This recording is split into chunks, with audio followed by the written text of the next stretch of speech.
welcome inside the WCBL studios for our second episode of the WCBL Report. I'm your host, Clark Monroe, here at the IKS Media Studios. It's your weekly look across the WCBL. And joining me today, of course, is the co-host of this program, Joe McFarland.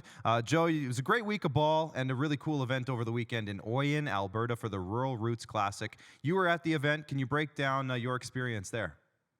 Absolutely. I mean, how can you not think of it as the perfect way of celebrating the past, showcasing the present, and inspiring the future is kind of what their goal was going into it. So it was a celebration of the past in that they were bringing the 1995 Oyen Pronghorns in their championship season to the forefront. And then having a game after a pregame ceremony, the Sylvan Lake Gulls taking on the Lethbridge Bulls in a wild contest there. And again, you've got the future there. You have Badlands Academy out there. You had a bunch of kids who were playing at ballparks around town while this game's going on. Plus, after the game, really fun to see fungo and that kind of stuff happening on the field as well. Great day weather-wise. The wind had died off by the time game time came up. And as you can see in the highlights, a few long balls as well. And I was thinking about it on the drive back from Oyen. And cool to see a couple of full circle moments during this, Clark. First off, the starting pitching. Max Benton of the Lethbridge Bulls happens to be a Badlands Academy alum. And the starter for Sylvan Lake is an Alberta kid by the name of Hunter Jones, who's from Edmonton. So you had that. And 3 of the 4 home runs hit during the contest also Albertans. Aiden Macris of the Sylvan Lake Gulls. You also had Carter Clairhout from the Lethbridge Bulls. And the final one being Simon Baker from the Gulls, who happens to be from Cochrane. So really cool kind of full circle moments all around and a lot of pomp and circumstance as well. The coolest moment, I think, of the whole weekend for me was Oyen Mayor, who's a fantastic baseball man. His name is Doug Jones, and they renamed the whole park, not the baseball park, but the whole park where the baseball park is, Doug Jones Park. It's formerly Alberta RCMP Century Park. He didn't know it was coming. Complete surprise, tears in his eyes, tears in a lot of fans' eyes, and an emotional moment, but a very worthy moment in Oyen in what turned out to be a fantastic day for ball. Well, and it looks to me, Joe, like a fantastic field itself. It looks beautifully maintained. And if I'm not mistaken, can you break down the broadcast booth? Because I heard a story about the broadcast booth, and I would love to hear your perspective on that. You know what? Let's just say that when the wind died off for game time, I'm pretty sure the play-by-play announcer and the cameraman upstairs were very thankful for it because if anybody's been out at Doug Lehman Park, they don't necessarily have a really high-rising place for a broadcast booth. So Doug Jones and company managed to manufacture a little something that might have been held up on a skid steer. It's a big, giant box, and I tell you, I wouldn't have been the one to do it, but I had to look up at it for all of my reporter hits from the third base side, and I was a little frantic watching them, but they pulled off a great show for sure. Yeah, it sounded like an awesome event, but I saw a picture of the players in front of the plate, and behind them, if you look at the picture, if you go on the WCBL accounts, you can find this picture. It's both teams standing side by side, which is a cool moment, and behind it, just suspended in the air, you see basically what looks like a penalty box on a crane. That's what it looked like. So yeah, like you said, the description actually. Yeah, like you said, I'm glad I wasn't the one up there, but I'm also glad that the event seemed to go really, really well. And like you said, a wild game, and we're going to get into that just in terms of the score of that game. Why don't we take a look at the weekend and Tuesday night? There was no games on Monday, so let's have a look at some of the scores from the past weekend leading into tonight's game. We'll start with Saturday. As you can see, the Lethbridge Bulls took a 7-4 win over Brooks. Weyburn took a 13-1 win over Moose Jaw. Oh, sorry, that was a different day. We're going to Saturday now. Saskatoon, 10-5 win over Swift Current, I should say. Moose Jaw, 7-2 over Brooks. A 20-1 victory by Okotoks over Energy City. 6-5 Medicine Hat. That was, at the time, the lowest score that Medicine Hat had put up in a game, 6 runs. Not too Mhm. shabby that was the lowest. We'll get to that in a second, though, foreshadowing. Sylvan Lake, 10-9 win over Lethbridge. And then Fort Mac snuck a 12-10 win out over Regina, though that was played over 2 days due to a delay in the game. So it was actually 10-10. They played the last 2 innings the next day. As you can see, a 7-4 win for Regina, but they actually played the last 2 innings of the previous game to start that one. So long story there. Medicine Hat with an 11-5 win over Weyburn. Brooks with a 10-2 win over Moose Jaw, 19-11. Lethbridge over Sylvan Lake. Okotoks with a 5-4 win over Energy City, and then Swift Current snuck out a 7-6 win against Saskatoon on Sunday. As we mentioned, the 1911 game was the Oyen Alberta Rural Roots Classic game, so 30 runs scored on that special day, which is awesome. And then on Tuesday, as I mentioned, no games on Monday, but on Tuesday, a 7-4 win for Lethbridge, a 13-1 win for Weyburn over Moose Jaw, a 5-2 win for Okotoks over Sylvan Lake in a battle of the top teams in the West Division. We'll talk about the West Division here in a second here, Joe. The Saskatoon Berries, they held Medicine Hat to 1 run. Couldn't believe it. It's shocking. Panic button time in Medicine Hat potentially. No, probably not. And then No. a 14 nothing routing for Energy City over Fort McMurray. And they are actually, Joe, playing, I think it's still happening right now. In a morning game in Fort McMurray. I think 1,500 students are expected to be at that game. It's an anti-bullying game. So a bunch of kids from schools around Fort Mac are there, which is awesome. Really, really cool. But let's talk about the West Division, Joe, because it is kind of standing out right now as a division where nobody is standing out. What's going on in the West? Yeah, absolutely. And just to go back one more time to the scores from that week and the weekend in Oyen, that 1911, I got to give a full credit to all of the volunteers who were working the scoreboard Right? because it wasn't an actual scoreboard. It was a chalkboard Yes. and they were filling in giant numbers and it wasn't like zero zeros. I think there was only like 5 zeros in the entire game. And Yeah. the second inning, there was a 9 run inning for Lethbridge. So yeah, full credit there. I mean, when you look at this West Division and the standings after a couple of weeks in, as you said, nobody's really standing out at this point. You know, there's 2.5 games, I think, separating first place from sixth place. And realistically, we said it during the season preview show, is it felt last year like any team could beat any other team on any given night. And that's how it's starting to shape up in the West already. And especially in those top 3 teams, you saw Okotoks taking off wins off Sylvan Lake. You've seen Lethbridge taking wins from Sylvan Lake. You've seen Sylvan Lake beating Okotoks. You've seen so it's just a battle, mano a mano, and the same holds true for even those bottom teams, right? Like they're taking 1 out of 3 from the top teams, and so it's going to be it's shaping up to be that kind of season already out west because we kind of called it from the onset. Is every team knew that they had to up their game when it came to recruiting, and so far so good. Yeah, and then when we look at the East, maybe it's wild, wild west, but in the East there is a little bit of separation there. We'll bring the standings back in. You can see Saskatoon and Medicine Hat are they're running away with it right now. Not saying that Regina's not right behind them, but in terms of the separation, Joe, there's a little bit more in the East. Yeah, and Swift Current getting their first win of the season against Saskatoon, and it was a squeaker, but they got it, and they needed that one bad, right? Like it's been a rough go for Rudy Estrella and company in the early going for Swift Current. Weyburn's kind of taken a step back too, right? Like they started the season, I think it was 3-3, and then they rattled off 4 straight losses, and so tough go of things with Cam Williams and company there. And Moose Jaw has been kind of flirting with that 500 mark for the first part of the season so far. I mean, Ian said during that season preview show they might take a step back, depending, and at least in the early going, they're finding their feet still. So we'll see how it goes there. As you mentioned, those top 2 teams. I mean, Medicine Hat's averaging like 11 runs a game still. Yeah. I mean, it's been gnarly for them. And Saskatoon is all of a sudden saying, "Hey, we've got Carter Beck back. Hey, we've got Ethan Menard back.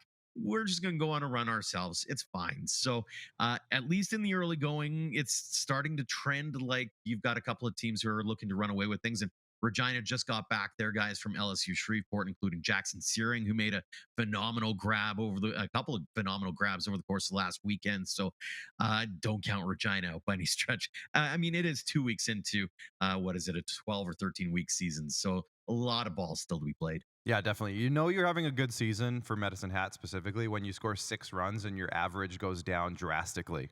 It's Yeah.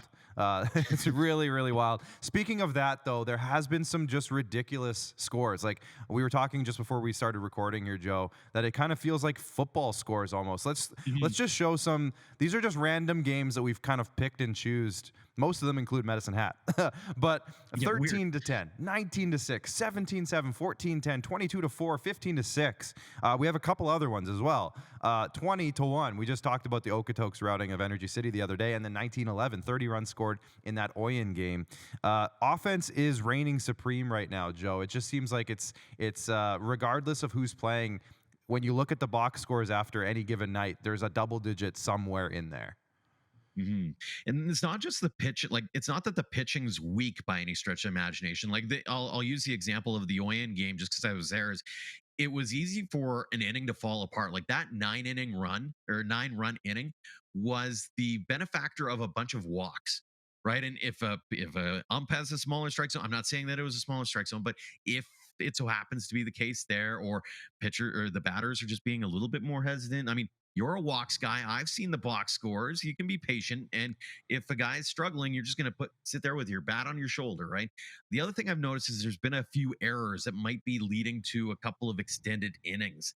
And again, it's really early on in the season, but I think what you're starting to see, aside from those big scores, is the number of big score games are starting to decrease a little bit. You're starting to see more of the 5-4 games, the 4-3 games. So things are starting to even themselves out a little bit. It's just the early going of the season. And as I've said before, early first couple of weeks of the season, I'm willing to write off entirely because everybody's getting used to playing with one another and guys are starting to catch their grooves a little bit. Well, yeah, and I mean that's one of the biggest things about baseball is snowball happens. The snowball Mhm. effect in baseball needs to be studied because it seems like almost every time, especially early in a year where guys are getting used to each other, if something goes wrong, 5 things will go wrong in the same inning. Yeah. It just happens every time. And I think, like you mentioned, Joe, like a lot of American kids are getting up here. Some of them for the first time. Some kids from overseas are getting over here. Maybe they're not playing. These are essentially, if you think about it, they're kind of a form of an all-star roster, these summer Mhm. league rosters. So guys might be playing out of position. There might be 3 or 4 shortstops on a team, so those guys might have to be playing in different spots that they're not used to, or moving to the outfield, or outfielders moving to the infield, or catchers moving to different positions, or whatever it happens to be. Yeah. So it does take some time, and so I will say that, like you said, I don't think the pitching is struggling, and we'll talk about that in a second, but just to focus on the hitting itself, let's have a look now, Joe. I'll let you break these down. Some of these numbers are video game numbers. Let's have a look at the hitting leaders. This is sorted by batting average here, and a couple of newcomers in here, but also some guys who have been putting together some really ridiculous numbers so far. Yeah, and the one that is going to stick out for a lot of fans right now is number two. As much as number one's doing real well, number two is the one that a lot of people have been waiting for to see how he does. And Carter Beck made an impact right out of the gate. His first game back, 2 home runs, 7 RBI in one of those. I think it was the 22-2 or 22-4 win for Saskatoon over Moose Jaw.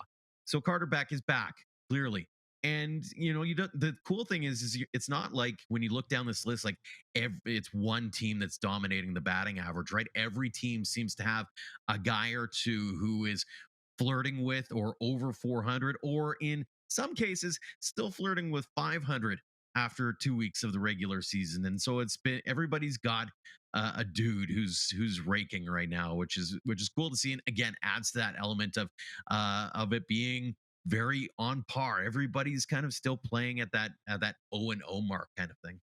Yeah, exactly. And as you mentioned, Carter Beck, let's show him now because we don't, it's not the official player of the week, but it is our player of the week for the WCBL report. Carter The Beck. Great Bambino! Yeah, exactly. He is he is the great Bambino, it seems. And I was talking to our director Bryce when we were looking at this picture. He looks freaking jacked in this picture. Just the way Mhm. mid throw, all the muscles are popping. Huge shout out to Carter Beck. Immediate, like you said, Joe, immediate impact upon his return to the WCBL. Mhm. And speaking of that, let's look at the home run leaders because, like you mentioned, he's only played a few games, but he's already in the home run leaders. So let's maybe break this down for me. Who stands out for you here? There's a couple. One is Tyler Van Este, who of Medicine Hat, who's chatted with him prior to the season, and he said one of the things that's really standing out in that Medicine Hat locker room is they're really feeling the mojo because a lot of them are returning. You know, whether it's the Volcano brothers, whether it's Micah Dvorak, there's a few of them who are back for their second year, and he feels that that extra year of experience has really come in handy for them. The other guy that I it's a feel good story of all feel good stories is Aiden Macris. So here's a guy originally from Okotoks who was kind of on the up and up. Everybody was expecting big things. Played with the junior national team, had a great couple of seasons in college, and then decides to hang him up and came back after 2 seasons, comes back, plays with Bellevue University, becomes the newcomer of the year in his division, the North Star. I can't remember the exact NSAA, pardon me, North Star Athletic Association. Was just bananas for this, especially the latter half of the season. There comes to Okotoks and decides he's just going to keep on raking, keep on doing his thing. So Sylvan Lake's got some pop, and once those guys start to get going, along with Okotoks and Lethbridge and all the teams out west, man, oh man, it's going to be an arms race out there. And speaking of arms, what a segue. The pitching leaders, because like we said, the pitching hasn't necessarily been bad. There has been, of course, some rough innings or whatever it happens to be, which makes these scores inflate a little bit, but there has been some real standout pitching so far as well. And there's one little fact right in the middle there that really stands out to me, and that's that two guys who play in a ballpark known for its short porch have pretty small ERAs to start things out. And those are the two guys with the Brooks Bombers right now. If they're going to have some success this season, the Brooks Bombers are going to have some pitching to go along with their big bats. They're usually known for having their big bats. When you think back to Eric Radicek a couple of years ago, when you think back to some of I think Peyton Matthews and a few others who were 10 plus home runs last year. Skylar Sievert and Brian Walters doing their part for sure in the early going this year. The other guy that I like to throw some attention to is Adam Corty with Swift Current. Despite being on a 1-7 team so far, has been absolutely electric. Had a really fantastic start the other night for Swift. They're going to be leaning on him heavily this season if they want to have any kind of success in Swift Current. Yeah, and if anyone was following along, so Adam Corty is a starter. He started 2 games. I believe his third appearance was actually a close in their win the other night against Saskatoon. He came in to close. Yep. So he's turning into Madison Baumgartner is all I'm saying. So not a bad comparison. Not a bad comparison at all. Yeah, we've talked a lot about the offense. We haven't talked a ton about defense. And Joe, there was a pretty standout play just this past week by Medicine Hat catcher Jaden Babiak. Let's show the play now, and if you want to talk about it, we can kind of highlight it here. Jaden's a really cool character. He's originally from St. Albert, and this is his second season with Medicine Hat Mavericks. And an interesting side note in that, he's a Valley City State University kid who was a catcher and last year transformed into a shortstop where he became actually North Star Athletic Association Gold Glove winner at shortstop. And the expectation was, hey, he can play wherever he needs to play. Well, he's doing pretty well for himself, according to this play and a few others that he's had over the course of the last few games with the Medicine Hat Mavericks. Now, just for reference, because I know 11 of our markets aren't Regina, so I want to just give some clarity here. That play happened in Regina. I've played in that park multiple times. That is such a difficult. Bryce, can you just show the video again, just from that backstop view? Just pause it. There is no wall there. It's just net. So it's almost impossible for a catcher, first of all, to make a play like this in any park, but with no field of depth or depth of field or whatever you want to call it, depth perception, there's nothing there to say, like, I'm close to anything. So for you to make a play as you fall into that net is like the hardest possible thing, and he made it look pretty easy. So huge shout out to Jaden Babiak on that one. That was an unbelievable play. There are some really cool stories emerging from players who have played in the WCBL in the past. We talked about some guys last week. 3 new guys this week that you want to touch on, including a Toronto Blue Jays prospect. Absolutely. And a guy who's really been at the forefront for the Toronto Blue Jays is they've been talking about, hey, we need to add more power. And the organizational leader in home runs last couple of seasons has been Lethbridge Bulls alumni Damiano Palmigiani. He's originally from Surrey, went to high school at Vauxhall Academy, and has hit a bit of a lull this season. Didn't start off exactly the way that Damiano Palmigiani would have wanted to, especially as it with a team that has been kind of up and down with some of their prospects, right? And so he got his first home run of the season, and it was an absolute bomb, exactly what you would expect out of Damiano. So hopefully, this is a sign that he's turning things around and gets back to that 20-25 home run mark. And hey, maybe come August, maybe he gets that call up, and we have another WCBL alumni making their way to the major leagues. And so another one, I think we talked about him in the preseason show, but Eric Sabrowski is getting some upward trajectory in his career. Absolutely. So Eric, of course, making his major league debut with the Cleveland Guardians last fall. He got the call up at the end of August, made his debut in early September with the Guardians, made that impressive. I think it was 8 outings in relief where he allowed 0 runs in the regular season. Comes back, pitches with them. His first run against came off of a Giancarlo Stanton home run in the ALCS. Not a bad run of games for Eric Sabrowski. Comes into this spring training thinking, okay, I've got a spot in the bullpen. He absolutely did. Unfortunately, his arm said no bueno, and he was on the IL for a little bit. Well, good news for Edmonton prospect slash Energy City Cactus Rats, depending. I mean, he was a prospect. Anyways, so Eric Sabrowski's back, and he made a few appearances in the Arizona Complex League. He's up to AA already, made a couple appearances there, has looked really good so far. So here's hoping that arm and his overall health stay intact. And because there's a couple of different things at play here. Obviously, the Cleveland Guardians want him back, but we're starting to hear some murmurs about what that Baseball Canada roster is going to look like for the 2026 World Baseball Classic. And I have a feeling that if Greg Hamilton and company have their mindset, they kind of want that big lefty on the mound coming up in 2026. Yeah, it's kind of like I'm sure the Energy City Cactus Rats will fully take his alumni status on their roster, but it is kind of like the old Winnipeg Jets, Arizona Coyotes, Atlanta Thrashers mess, where it's like, Keith Kachuk is technically a Winnipeg Jets alum, but he's not at the same time. You can't. It's such a weird scenario. Anyways, one more. Owen Pote, former Sylvan Lake Gull. Yeah, so Owen was one of the 13 players with WCBL connections who were drafted in last year's MLB draft last July. And chatting with him, there's that great moment where Okotoks, who is coached by his dad, Lou Pote, is coming into town, and there's a giant hug on the field at Gulls Stadium.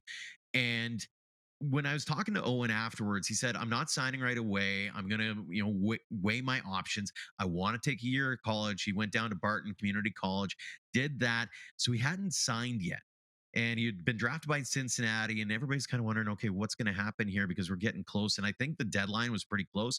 Well, he decided, hey, it's time. And he put his pen to paper recently. So congratulations to Owen Pote and the entire Pote family, as he is the next Pote to make an appearance in professional baseball. That's fantastic news. Fantastic news. Well, there's some great baseball games coming up, including a couple I'd like to highlight. Let's look ahead to tonight's schedule. Again, there's a morning game today, so one's already on the way, or if not, by the time you're listening to this, it will be completed. That's the one up in Fort Mac. But there's a really cool game taking place tonight in Regina, and of course, that's featuring a tribute to the Indian Head Rockets, who was a team in the 1950s, Joe, that was consisting of mostly African American and Latino players.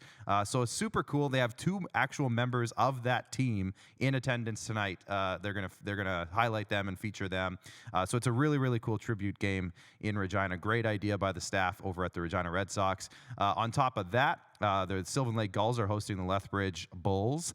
Saskatoon is taking on Medicine Hat in a fantastic battle of the top 2 teams in the East. And Okotoks is in Moose Jaw tonight for Game 1 of a back-to-back series of a rematch of last year's championship final matchup. And then on Thursday, as I mentioned, Okotoks will be in Moose Jaw again. You can see that on the right.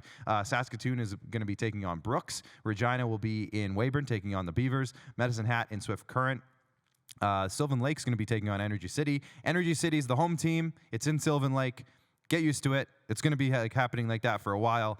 So just if it looks weird, it will look weird. And then Lethbridge will be up in Fort Mac taking on the Giants. And then on Friday, we have the Weyburn Beavers in Regina in a kind of a flip of the venue. Okotoks will be taking on Medicine Hat. That should be a fantastic game there. Energy City taking on Sylvan Lake. That time, Sylvan Lake is the home team. Saskatoon in Brooks again for another one. Moose Jaw will take on Swift Current, and Lethbridge in Fort Mac. So one game, actually, if we can bring up Thursday's schedule again, Connor. One game I just want to mention, because on Thursday, Okotoks will be in Moose Jaw again, as you can see on the right there. That's technically, it's going to be our first edition of the WCBL Game of the Week, Joe. So what we're going to be doing for that, you can come back to the studio now. What we're going to be doing for that is actually recording, not you, it'll be me and my buddy Jamie Neugebauer, he works with me on the SJHL side of things. So shout out to anybody who's an SJHL fan. But we're going to be doing a little pregame show. We're going to be interviewing some people, and it's going to lead right up to the broadcast of the Moose Jaw Millers Express game by Rod Peterson there, the broadcaster in Moose Jaw. So that if you're watching on Flow College, there will be a 30-minute special, 30-ish minute. We'll call it a 30-minute show. And it's also going to be on our YouTube channel as well, and it'll be in a premiere. It'll be premiering, so it'll be basically a live video footage that you'll be watching, and it will lead right in to the broadcast at 7 o'clock in Moose Jaw. So it's a pretty cool thing. We're going to be doing that tomorrow, so stay tuned for that. But make sure you catch all the action. Get out to the ballparks, first of all. But catch all the action on Flow College. You can check out all the broadcasts there, and make sure you subscribe to our WCBL YouTube page. Thank you, Connor. Yep. We can, all of our coverage will be put up on the YouTube page as well in terms of highlight packs. Full games are getting put up there, and this show, as well as the Game of the Week pregame show. Joe, was there any games that caught your eye on those upcoming schedules before we head into the weekend here? Anyone who knows me knows that I'm a big baseball history buff, and obviously I wish I could be in Regina for tonight's matchup with the 57s, because I would love to meet Nat Bates and Willie Reed. And a big shout out as well. I don't usually come with props, but here I am twice in a row. Big shout out to Robin Jensen and the Indian Head Museum. When you head down to the ballpark tonight in Regina, they're going to have some of these baseball cards on sale, and they made a special run of them. I've got my pack. I haven't opened it yet because we're going to do something special for Saskatchewan dugoutstories.com and Alberta dugoutstories.com with these cards. We might do like one of those pack openings or something like that to be able to showcase the work that's gone into it. I've seen some of the renderings and that kind of stuff. They look phenomenal. So cool opportunity to, again, you get to showcase the history of the game in the province. You get to showcase the future, the current, and of course, inspire the future. And that's what it's all about. Super, super awesome stuff. So, Joe, thanks so much for today. Appreciate all your work that you did over in Oyen over the weekend. Enjoy the ball the rest of the week and into the next week as well. And we'll chat again in a week. Absolutely. Well, thanks again to everybody who's tuning into the show as well. Absolutely. For Joe, for everybody in the back here at IKS, I'm Clark Monroe. Appreciate you tuning in today. Enjoy the baseball, folks.